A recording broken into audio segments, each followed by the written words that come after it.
여러분, 성도들의 삶은 늘 잔잔하고 아무 문제가 없는 삶을 말하지는 않습니다. 성경이 말하는 형통한 삶은 문제 없는 삶을 가리키지 않습니다.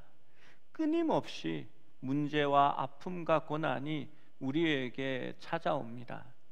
여러분, 야곱이 자기의 인생을 돌아보면서 애굽 왕 바로에게 나의 지나온 길이 순탄치 않았고 많은 일이 있었다라고 말합니다.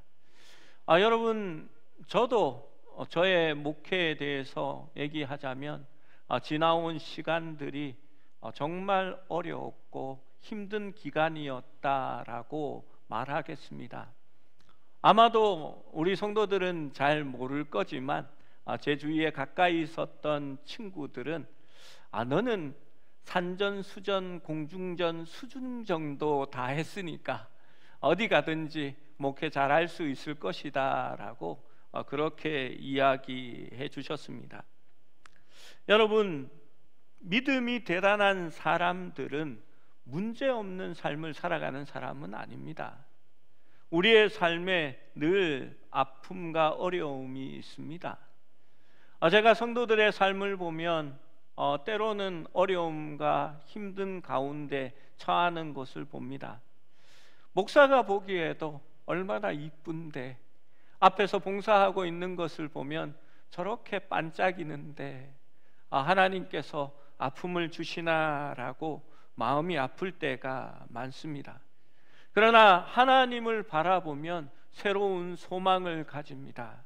왜냐하면 하나님께서 그 고난과 역경을 통하여서 우리를 움직이시고 하나님의 축복의 장소로 인도해 가시는 것을 저는 믿기 때문입니다. 여러분, 믿음의 사람이라는 다윗을 생각해 보십시오. 다윗의 삶이 형통하고 문제 없었을까요? 형통은 했습니다. 그러나 그의 삶은 많은 시간이 고난 가운데 있었습니다. 우리가 시편의 다윗의 노래를 보면서 감동하고 은혜를 받고 소망을 가지는 것은 그가 광야에서 하나님만 의지할 수 있었고 하나님만 바라볼 수밖에 없었던 시절이 있었기 때문입니다. 여러분, 모세를 생각해 보십시오. 그도 미디안 광야에서 하나님만을 바라보고 내가 아무것도 할 수 없는 존재구나라는 것을 고백하고 하나님의 인도하심과 부르심을 받게 되어집니다. 여러분, 요셉을 생각해 보십시오. 어머니를 빨리 잃게 되고 아버지의 사랑을 받았습니다만 형들이 미워하여 형들에게 팔려서 종으로 종살이를 하게 됩니다. 그런데 종살이 하고 있는데 누명을 쓰고 다시 감옥에 들어가게 됩니다. 그런데 성경이 참 이상한 게요, 요셉의 인생이 하나도 잘된 게 없는 것 같은데 요셉과 하나님이 함께 하심으로 말미암아 그의 삶이 형통하였다라고 기록하고 있는 겁니다. 뭐가 형통했을까요? 더 나빠지고 있는데요, 더 상황이 좋지 않은데요. 그러나 하나님이 보시기에는 요셉은 하나님의 인도하시는 대로 가고 있었고 요셉은 늘 순종하면서 하나님께 나아가고 있었기 때문입니다. 여러분, 우리의 삶에도 끊임없이 파도가 칩니다. 우리의 인생은 항해하는 배와 같습니다.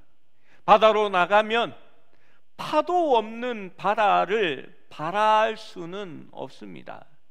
여러분, 파도가 치고 몰려올 때에 어떤 사람들은 두려워하며 떨게 됩니다. 예수님이 배 안에 함께 계시지만 제자들은 파도가 치고 바람이 불 때에 두려워서 예수님을 깨우게 됩니다. 예수님께서는 오히려 너희가 왜 두려워하느냐, 믿음이 없다라고 말씀합니다. 여러분, 어떤 사람들은 파도가 치고 풍랑이 칠 때에 그것을 기뻐하고 즐길 수도 있습니다. 왜? 무엇 때문에 그렇습니까? 하나님이 나를 지키시고 하나님이 인도하신다라는 소망이 있기 때문입니다. 하나님의 인도하심에는 푸른 초장과 쉴만한 물가로 인도하시는 것이 있습니다. 그런데 성경은 늘 거기에만 우리가 있다라고 말하지 않습니다. 곧 이어서 우리가 사망의 음침한 골짜기로 다닐지라도 라고 얘기합니다. 여러분, 왜 사망의 음침한 골짜기로 갈까요? 더 나은 초지와 더 나은 쉴만한 물가로 인도하기 위해서입니다.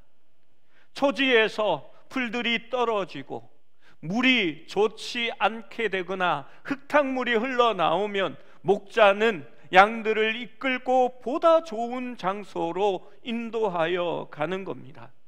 그러한 음침한 골짜기로 다닐 때에도 주의 지팡이와 막대기가 나를 보호하시고 인도하신다라는 것을 알고 있기 때문에 불평과 원망보다는 목자를 바라보면서 잠잠히 나아갈 수 있게 되는 것입니다. 여러분, 하나님께서는 우리를 의의 길로 인도하시기 위하여 사망의 음침한 골짜기로 다니게 하십니다. 여러분, 이스라엘 백성들이 홍해를 건너 사막을 지나게 됩니다. 여러분, 무엇 때문에 그렇게 하시는 겁니까? 애굽에 더 이상 너희가 머물지 말고 내가 너희에게 주는 젖과 꿀이 흐르는 가나안 땅으로 인도하시기 위하여 그 백성들을 광야로 몰아내는 것입니다. 여러분, 이스라엘 백성들이 꿈쩍이지 않거든요. 걸핏하면 애굽에서 먹던 고기와 채소가 좋았다라는 말들을 하는 백성입니다. 그 백성을 움직이게 하기 위해서 애굽의 병사들이 뒤를 쫓게 하고 홍해가 가로막혀 죽을 것 같을 때에 하나님만을 바라보면서 그 홍해를 건너게 하시고 광야 길로 인도하시는 겁니다. 광야에서 죽을 것 같습니까? 아닙니다. 하나님은 그 속에서도 구름 기둥과 불 기둥으로 인도하고 계시는 것을 보게 됩니다. 신명기에는 이를 분명하게 말씀합니다. 신명기 32장 11절에서 12절 말씀입니다. 함께 읽어봅니다. 시작. 마치 독수리가 자기의 보금자리를 어지럽게 하며 자기의 새끼 위에 너풀거리며 그의 날개를 펴서 새끼를 받으며 그의 날개 위에 그것을 엎는 것 같이 여호와께서 홀로 그를 인도하셨고 그와 함께한 다른 신이 없었도다. 이 말씀 전에는 하나님께서 이스라엘을 눈동자같이 보호하셨다라고 기록하고 이 말씀이 이어집니다. 여러분, 이게 무슨 말일까요? 갑자기 왜 독수리가 등장하는 걸까요? 독수리는 높은 벼랑 절벽 위에 둥지를 틉니다. 그 둥지를 틀 때에 나무 가지를 엮어서 안전한 둥지를 만들고요, 그 다음 풀들을 물고 와서 그 둥지 속에 끼워 넣어서 새끼들을 포근하게 만들어줍니다. 그리고 자기의 부드러운 털을 뽑아서 그 속에 놓아줍니다. 안전하고 예쁜 둥지가 만들어지지요. 그 속에 알을 놓게 됩니다. 알에서 깨어나면 어미 독수리는 열심히 움직여 그 새끼들을 키우게 됩니다. 그런데 새끼가 자라나면 그 독수리의 새끼들은 벼랑 위에서 물어다 주는 고기나 먹는 그러한 존재가 아닙니다.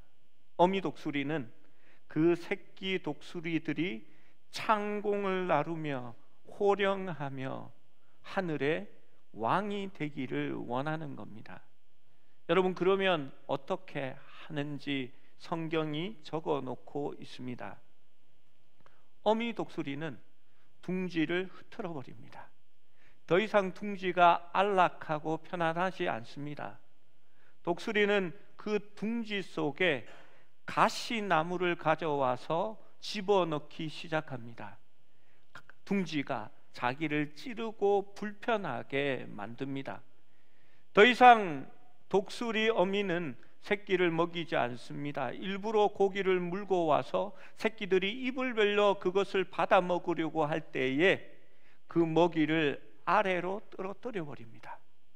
그러면 새끼 독수리들이 고개를 내밀어 먹이가 떨어지는 그곳을 내밀고 주춤하게 됩니다.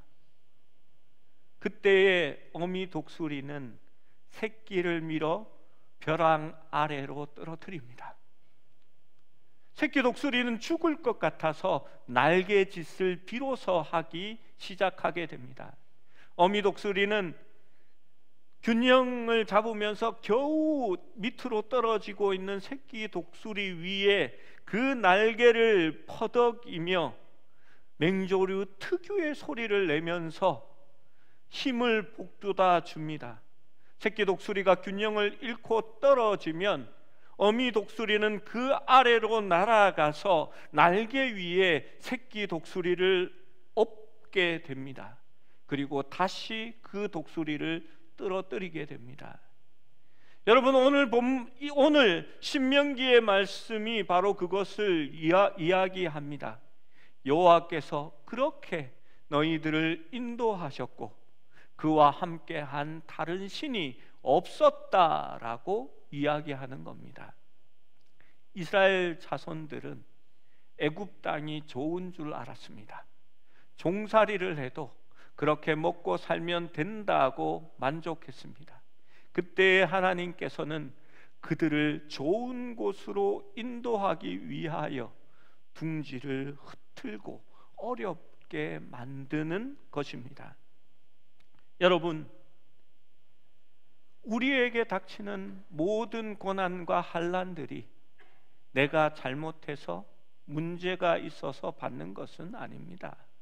하나님께서 고난을 통하여서 우리에게 보다 좋은 곳으로 인도하시고 하나님께서 우리를 약속하신 축복을 얻게 하시려고 주저앉아 아무것도 하지 않는 우리에게 하나님께서 등을 떠밀어 움직이게 하시고 새로운 용기를 주게 하시는 겁니다. 여러분, 그런데 이 시험이라는 것이 미리 준비되어 있을 때는 시험이 아닙니다. 이 시험이 닥쳐올 때에 많은 성도들이 실망하고 낙심하고 하나님을 원망하고 또 불평합니다. 여러분, 그때에는 이미 시험에 들어간 것이 되어버립니다. 하나님은 그것을 죄라고 말씀합니다. 이스라엘 백성들이 광야로 들어가서 조금만 불편하면, 먹을 것이 없으면, 목마르면, 먹고 싶은 것이 생기면 하나님께 불평하고 하나님을 원망하고 모세에게 반항하는 일들을 하게 됩니다. 하나님은 그때에 믿음이 없는 그들에게 진노하시고 하나님께서는 화를 내시는 겁니다. 여러분, 그래서 가끔씩 성도들이 제게 찾아와서 목사님, 저 시험 들었어요. 여러분 아시죠? 제가 극티입니다. 그러면 아이고 어떡하나, 아이고 이래야 되는데 제가 첫 번째로 하는 말이 있습니다. 그 시험이 뭐 좋은 거라고 받고 그러십니까? 시험 안 받으면 되지. 여러분, 그렇습니다. 시험은 받는 것이 아닙니다. 거기에 들지 않게 기도해야 합니다. 예수님께서도 그것을 우리에게 말씀하는 것입니다. 여러분, 시험이 뭡니까? 하나님의 계획과 다른 방향을 보고 있는 겁니다. 하나님이 인도하시는 것에 곁길로 빠져나가서 하나님의 뜻이 아니라 내 소욕, 내 뜻을 생각하고 있을 때가 바로 시험에 든 것입니다. 주님의 뜻이 아니라 육신의 정욕과 안목의 정욕, 이생의 자랑에 빠져서 세상을 바라보고 있을 때에 시험에 들게 되는 것입니다.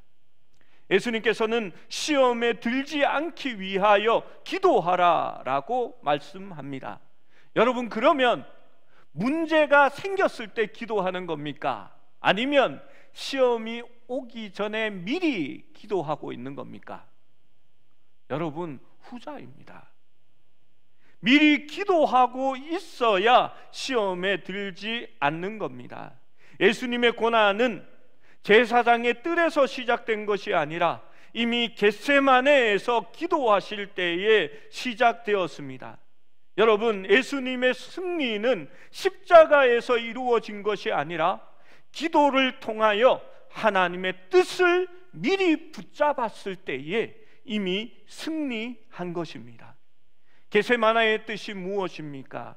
으개어 짜내는 곳이라는 곳입니다. 아마 감람원의 어떤 곳에 그 올리브 기름을 짜내는 곳이 바로 겟세마네였을 것입니다. 탐스럽게 잘 익은 올리브 열매의 씨앗들을 집어넣고 무거운 돌로 무지막지한 압력으로 내리 누르는 겁니다. 그러면 귀한 기름이 흘러나오게 됩니다. 그 기름 짜낸 자리에는 으개어져서 분간하기도 힘든 씨앗의 찌꺼기들이 남아 있을 겁니다. 그와 똑같이 예수님은 기도를 통하여 자신을 으개고 짜내고 있는 것입니다. 그분의 전쟁은 이미 기도에서 시작하고 있는 것입니다. 그분은 자신을 으개고 짜내어 짓눌림으로써 자신을 죽이고 하나님의 뜻을 선택하고 있는 겁니다. 자기의 소욕을 으깨어 버리고 주님의 뜻을 행함으로써 우리를 위한 귀하고 풍성한 생명이 거기서부터 흘러나오게 하는 것입니다. 여러분, 그래서 미리 기도하는 삶이 중요합니다. 매일의 삶의 기도를 통하여 내가 하나님의 뜻으로만 살겠습니다라고 기도하며 이미 승리하고 있어야 한다는 것입니다. 예수님께서는 우리에게 기도를 가르쳐 주실 때에 뜻이 하늘에서 이루어진 것 같이 주님의 뜻이, 하나님의 뜻이 땅에서도 이루어지다라고 날마다 기도하라고 가르쳐 주신 것입니다. 예수님의 기도는 정서적으로 감정적으로 매우 솔직합니다. 36절 말씀을 함께 읽어봅니다. 시작. 이르시되 아빠 아버지여, 아버지께는 모든 것이 가능하오니 이 잔을 내게서 옮기시옵소서. 그러나 나의 원대로 마옵시고 아버지의 원대로 하옵소서 하시고.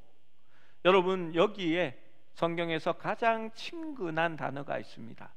아빠 아버지여. 여러분, 아빠라는 말을 예수님께서 쓰고 있는 겁니다. 기도는 참으로 친근한 어떤 상태를 얘기합니다. 제가 예전에도 말씀드렸지요.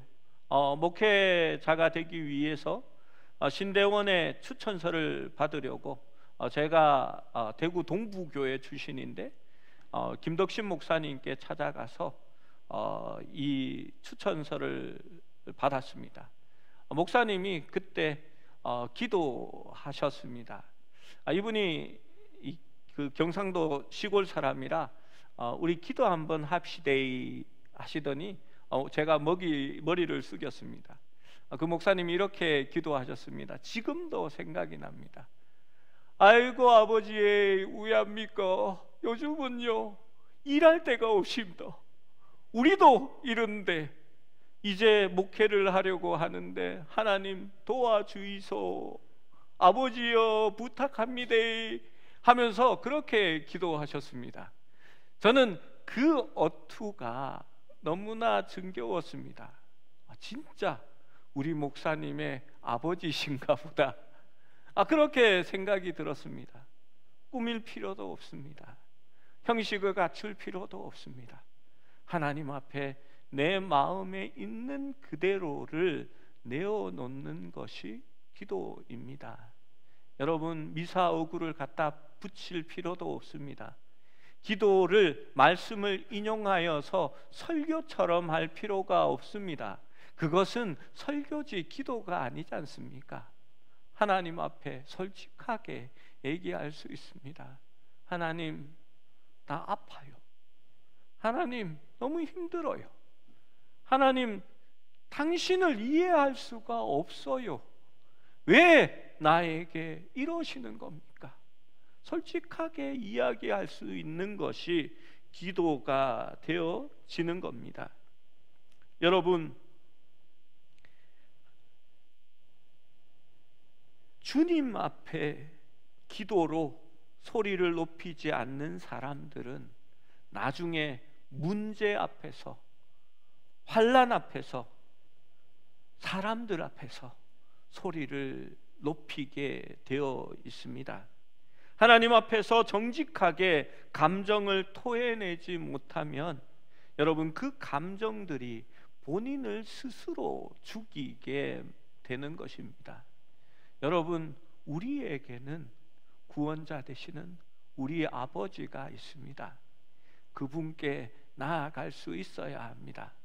저는 기도는 다 괜찮다라고 말하는 사람입니다.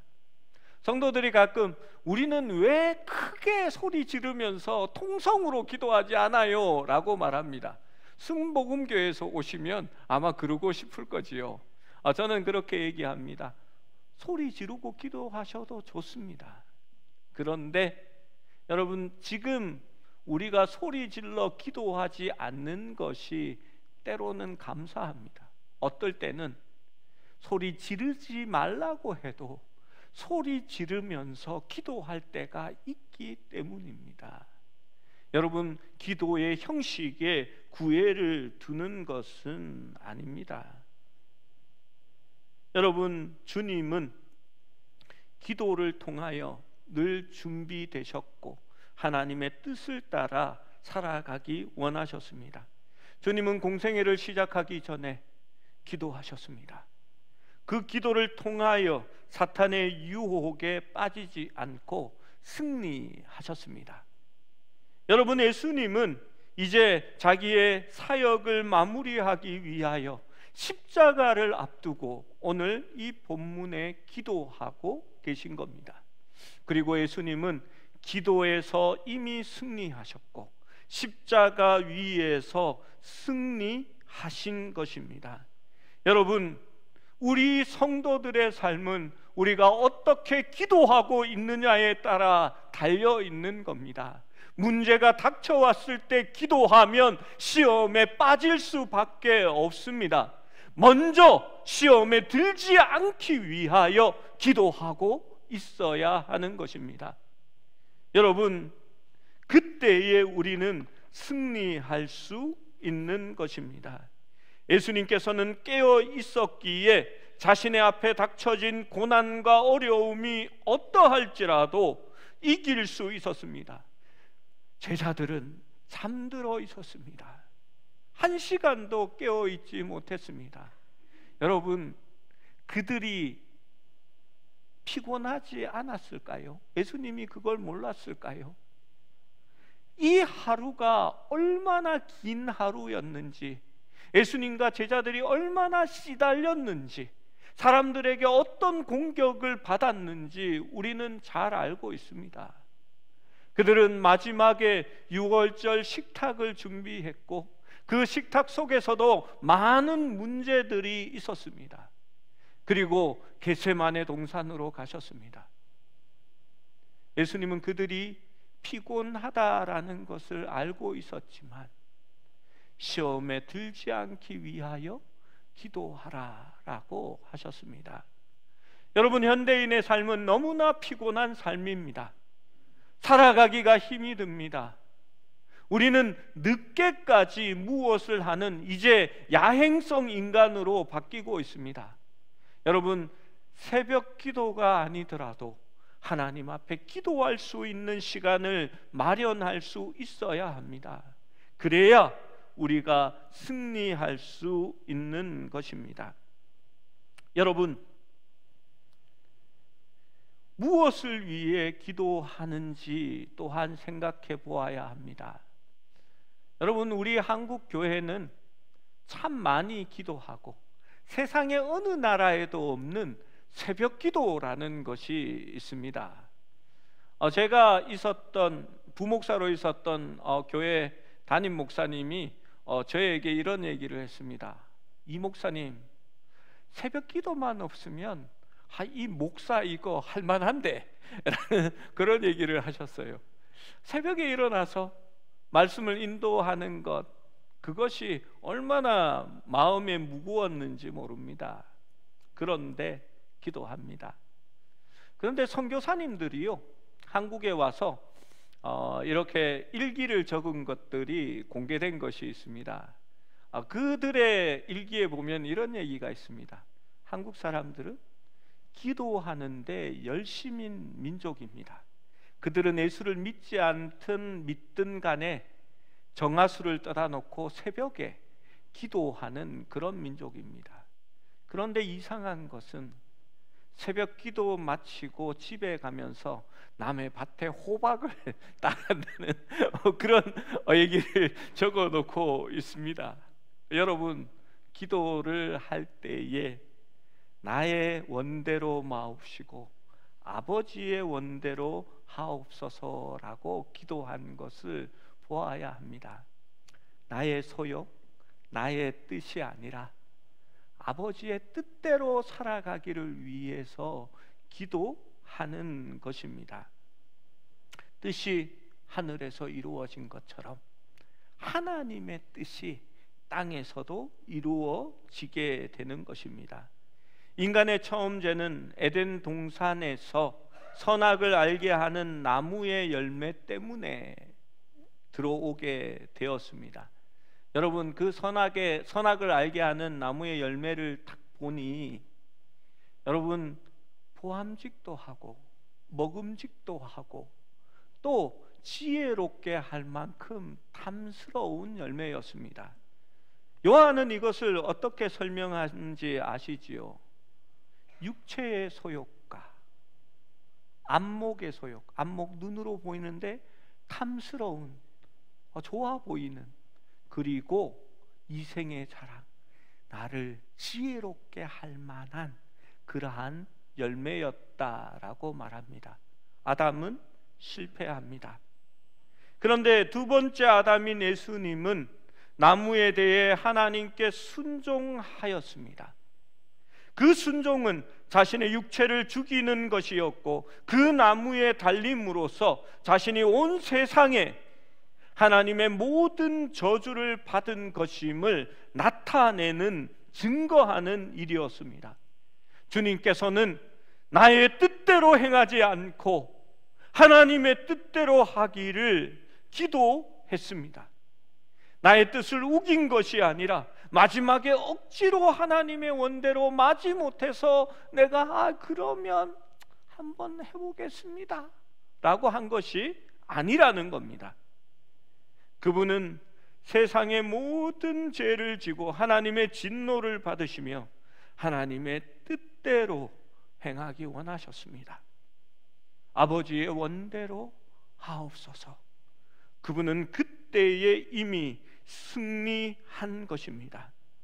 여러분, 우리에게 있어서 기도의 시간도 그러합니다. 갈라디아서 5장 17절은 이렇게 말합니다. 육체의 소욕은 성령을 거스리고 성령은 육체를 거스리나니 이 둘이 서로 대적하므로 너희가 원하는 것을 하지 못하게 하려 함이니라. 그렇습니다. 우리의 소욕은 내가 원하는 바가 분명히 있습니다. 여러분, 육체는 그것을 압니다. 육체의 소욕이 있고 눈에 보기에 좋아 보이는 안목의 정욕이 분명히 있습니다. 그리고 이생의 자랑, 내가 자랑하고 돋보이게 되는 그것을 원합니다. 그러나 성령의 소욕이 기도할 때에 우리에게서 나타납니다. 그 성령은 우리에게 말씀합니다. 나의 뜻은 그것이 아니라 이것이다 라고 말하는 겁니다. 기도의 시간은 전쟁의 시간입니다. 나의 소욕과 성령이 우리를 서로 거스려 싸우는 시간인 것입니다. 여러분, 그 처절한 싸움에서 피를 흘리며 나아갈 때에 승리할 수 있는 겁니다. 주님은 3번이나 그것을 확신하셨습니다.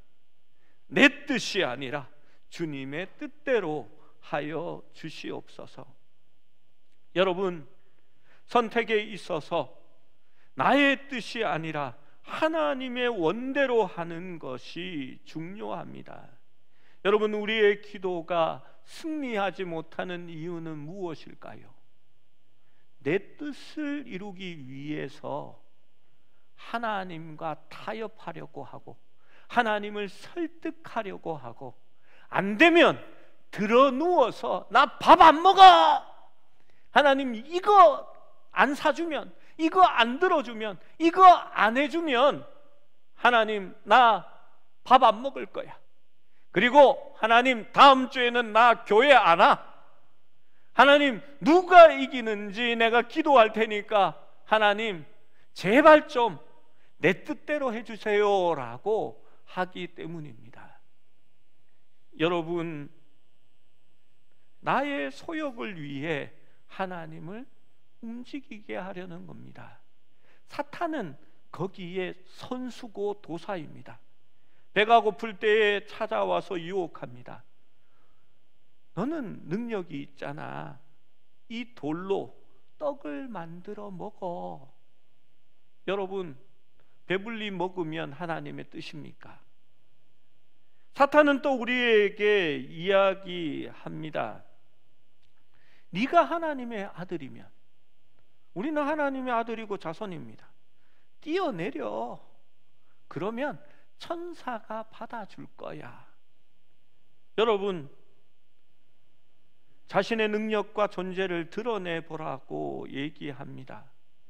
그리고 세상의 영광을 위해서 나에게 한번 머리 숙여도 괜찮다라고 말합니다. 이 유혹들은 끊임없이 일어납니다. 내가 하나님의 아들이여거든 십자가에서 내려오라 라고 말합니다. 여러분, 능력이 없어서 고난당하는 거 아닙니다.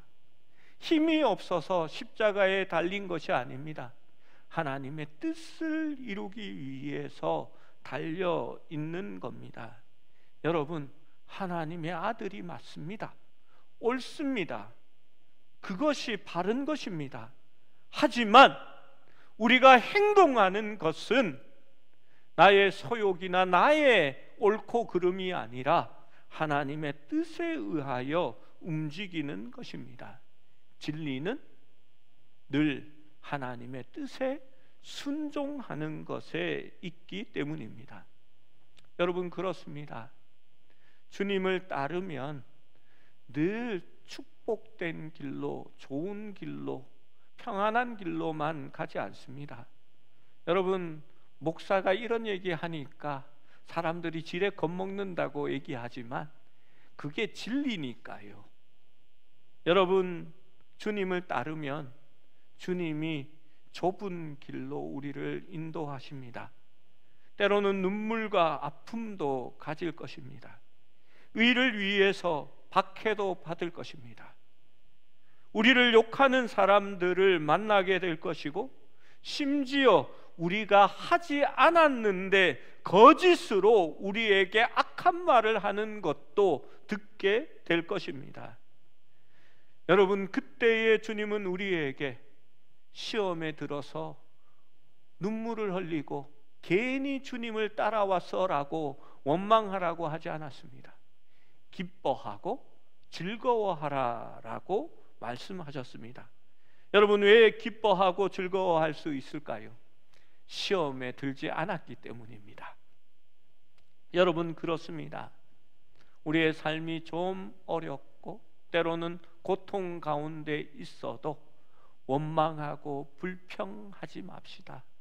하나님을 믿고 그 하나님이 우리를 좀 더 좋은 곳으로, 하나님이 계획하신 곳으로 옮겨가기 위해서 우리는 잠시 사망의 음침한 골짜기로, 광야 속으로 나아가고 있다라는 것을 믿으시기 바랍니다. 여러분, 어떻게 해야 할까요? 그 속에서도 주님의 음성을 기다리고 주님의 뜻에 순종하는 것입니다. 말씀을 맺습니다. 예수님은 하나님의 뜻을 가지고 씨름하거나 하나님의 뜻을 거역하여 하나님께 흥정하려고 하지 않았습니다. 예수님은 하나님의 뜻에 따라 자신을 내려놓고 십자가에서 죽으심으로 말미암아 하나님의 뜻에 순종하려고 하신 것입니다. 그는 십자가에서 죽기 전에 먼저 겟세마네에서 자신을 쳐서 복종시키고 십자가에서 죽으실 것처럼 나 자신을 나 자신을 죽일 수 있는 그러한 분이셨습니다. 우리 안에 사는 분이 그리스도니 우리는 나의 죽음도 유익하다라고 말합니다. 무슨 죽음일까요? 나의 소욕을, 나의 뜻을 죽이는 겁니다.